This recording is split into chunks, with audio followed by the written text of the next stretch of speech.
What if the real story of civilization is not merely the rise of empires, markets, technologies, and institutions?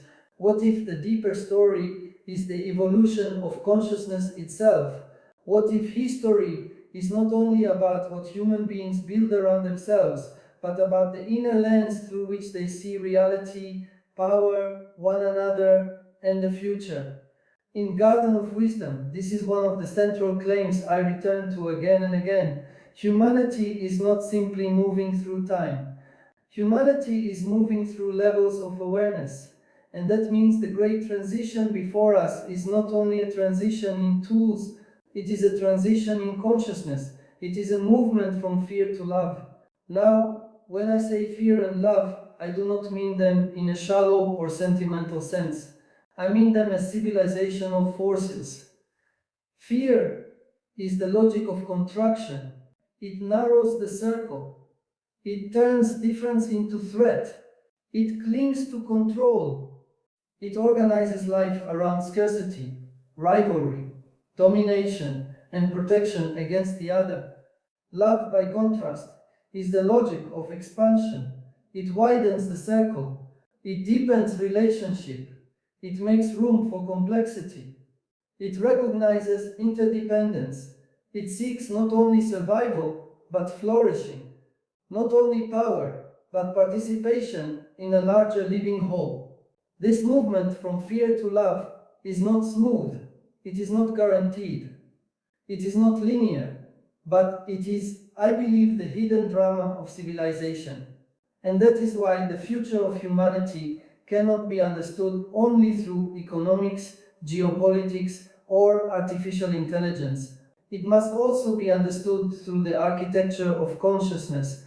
This is where spiral dynamics becomes such a useful framework, because it helps us see that human beings and human societies do not all inhabit the same moral or psychological world. We may live on the same planet, use the same tools, and speak through the same networks, but we do not all organize meaning in the same way.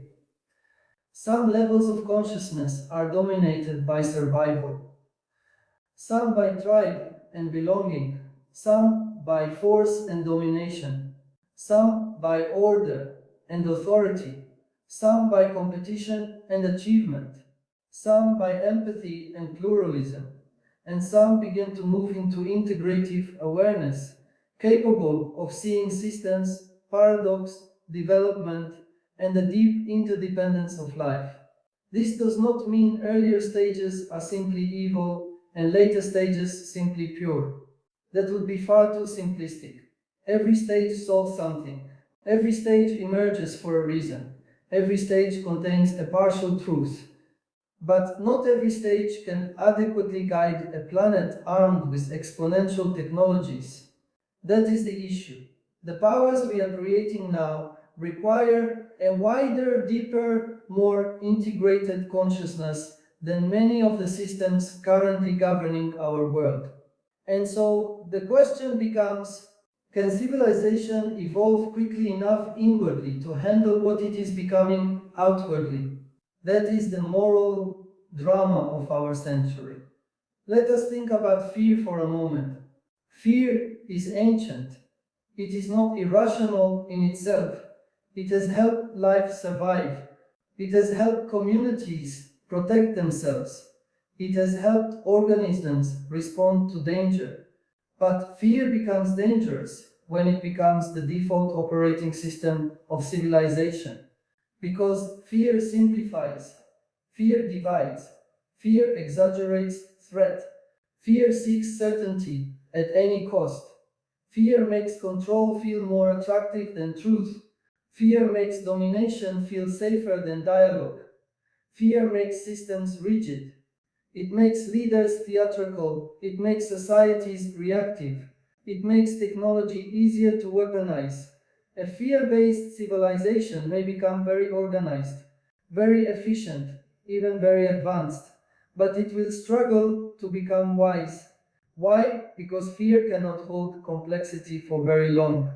It eventually reduces the world into enemies and defenses, insiders and outsiders, threats and fortresses.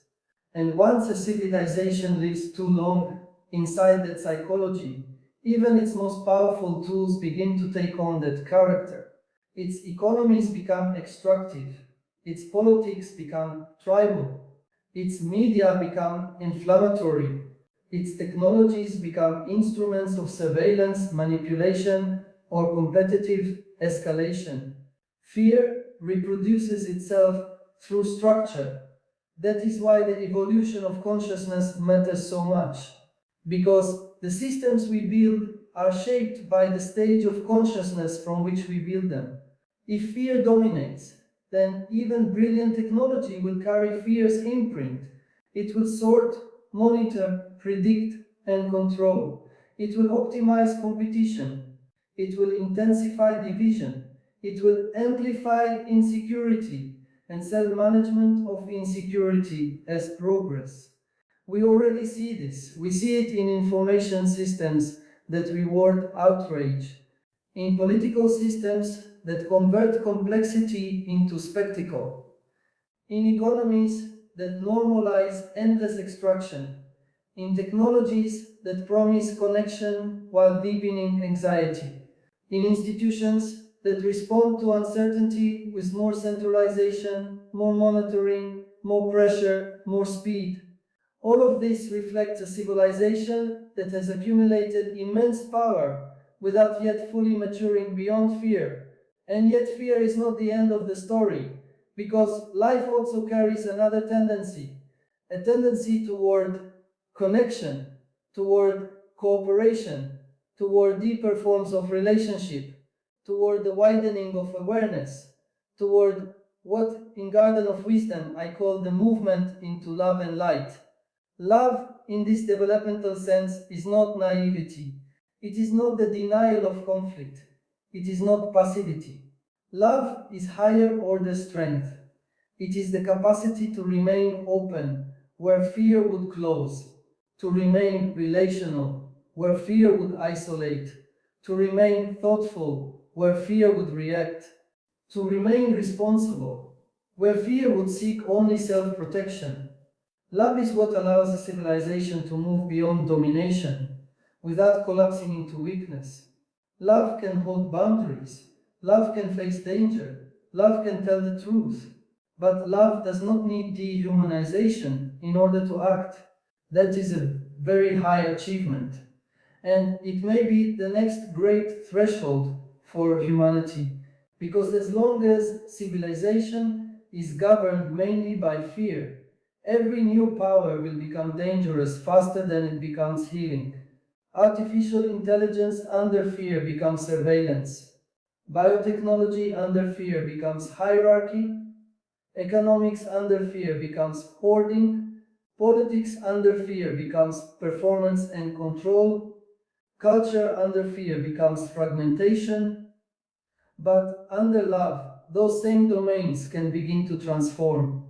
Artificial intelligence can support learning, care, ecological stewardship, and wiser coordination.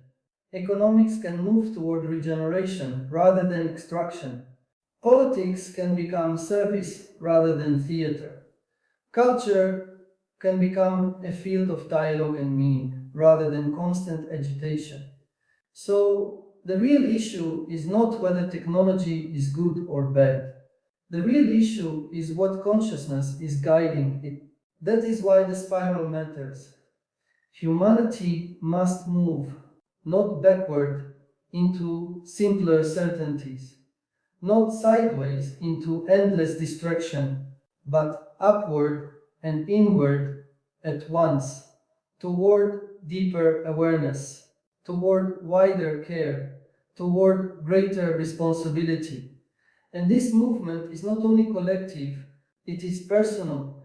Every one of us knows something of this spiral.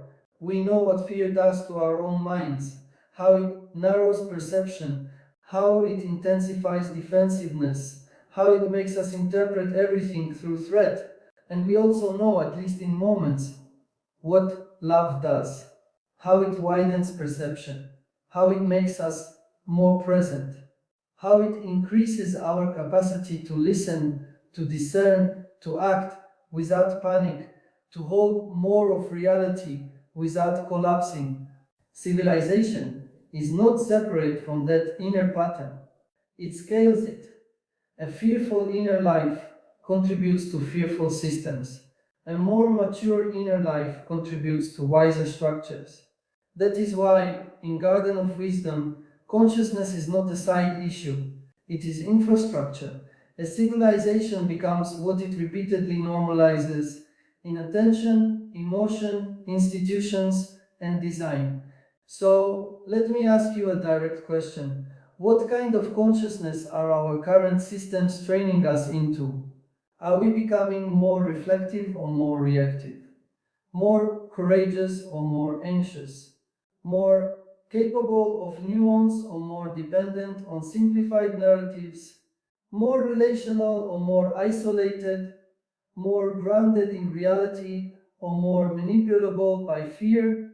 These are not small questions. They determine whether humanity moves upward in the spiral or becomes trapped, repeating its own lower patterns with increasingly powerful tools. One of the great dangers of our age is that acceleration can create the illusion of evolution. Things move faster, so we assume they are advancing. Systems become more complex, so we assume consciousness is maturing.